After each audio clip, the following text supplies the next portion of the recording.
వేల కొలది జనులలో ఏ ఒక్కడో జ్ఞానసిద్ధి కొరకు ప్రయత్నించును. అట్లు ప్రయత్నించిన వారిలో ఒకానకుడు మాత్రమే నన్ను యథార్థముగా తెలుసుకొనగలుగుచున్నాడు. భూమిరాపో అనలో వాయు ఖమ్మనో బుద్ధిరేవచ అహంకార ఇతీయం మే భిన్నా ప్రకృతిరష్టధా.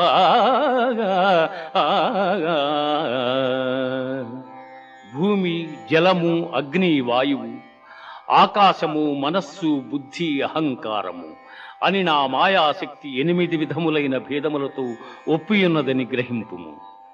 మత్తః పరతరం నాన్యత్ కించిదస్తి ధనంజయ.